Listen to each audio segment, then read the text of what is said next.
Assalamualaikum warahmatullahi wabarakatuh. Selamat pagi, salam sejahtera untuk kita semua. Semoga kita semua selalu dalam keadaan sehat ya. Tetap semangat walau saat ini kita harus melakukan pembelajaran secara daring. Jangan lupa tetap menerapkan protokol kesehatan 3M, memakai masker, mencuci tangan, dan menjaga jarak. Sebelum pembelajaran ini dimulai, ada baiknya kita berdoa menurut agama dan keyakinan masing-masing. Berdoa dimulai. Selesai. Sebelum pembelajaran dimulai, Ibu mengingatkan untuk mengisi daftar hadir terlebih dahulu melalui Google Formulir yang sudah Ibu bagikan melalui Google Classroom. Oke, materi hari ini tentang fungsi dari surat elektronik. Materi ini harus dipelajari agar kalian dapat memahami apa saja fungsi-fungsi dari surat elektronik. Pada surat elektronik memiliki 5 fungsi. Yang pertama yaitu untuk mengirim dan menerima surat atau pesan. Yang kedua, mengirim dan menerima file. Yang ketiga, sebagai identitas. Yang keempat, sebagai pendaftaran berbagai jenis situs. Yang kelima, media pemasaran. Fungsi yang pertama dalam surat elektronik yaitu untuk mengirim dan menerima pesan. Pengguna email yang paling umum yaitu adalah untuk mengirim dan juga menerima email dari orang lain di mana mereka berada. Pesan tersebut akan terkirim ke dalam email yang Anda tuju dalam waktu yang sangat singkat, sampai-sampai hanya dengan hitungan detik saja.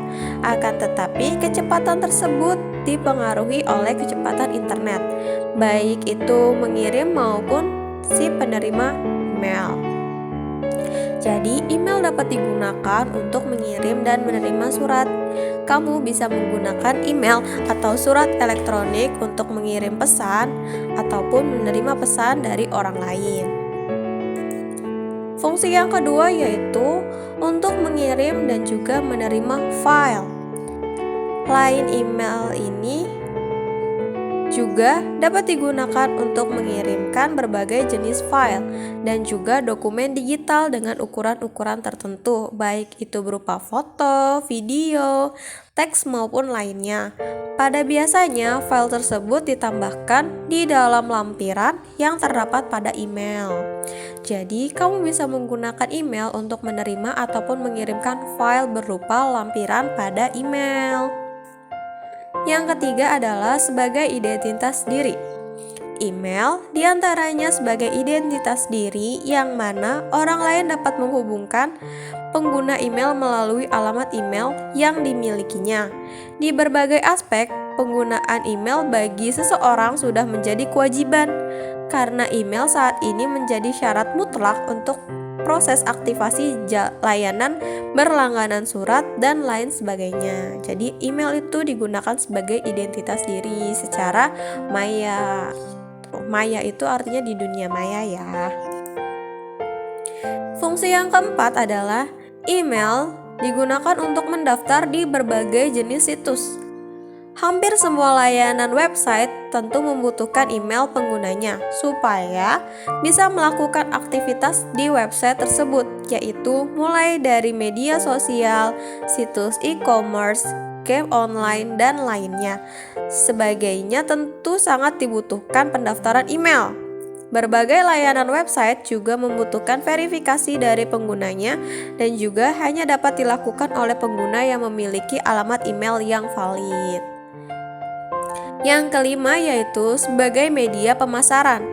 Pemasaran online untuk saat ini banyak dilakukan dengan memanfaatkan email. Kebanyakan orang atau kebanyakan pembisnis online juga melakukan pemasaran melalui email untuk meningkatkan penjualan. Pemasaran melalui email ini juga termasuk dalam pemasaran online yang paling tua.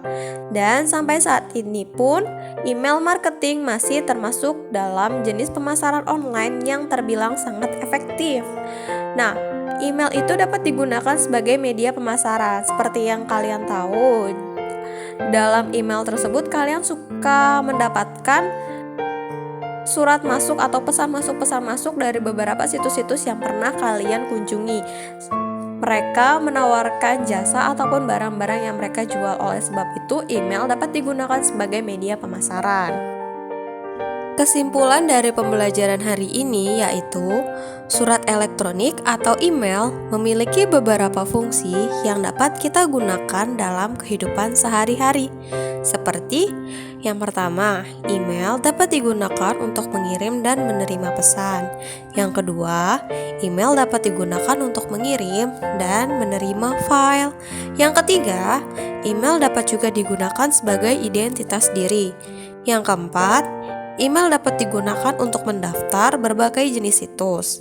Yang kelima, email dapat digunakan sebagai alat pemasaran. Untuk pertemuan kali ini, Ibu tidak memberikan tugas ya, tetapi kalian harus terus belajar dengan baik. Jangan lupa dibaca lagi materi-materi yang sudah Ibu berikan. Sekian pembelajaran hari ini. Terima kasih sudah menyimak dengan baik. Semoga ilmu yang kita pelajari hari ini menjadi catatan kebaikan untuk kita semua. Wassalamualaikum warahmatullahi wabarakatuh. Jika ada pertanyaan tentang materi yang telah diajarkan, kalian bisa hubungi Ibu melalui email dengan alamat email sitihirunisa99@gmail.com. Have a nice day everyone.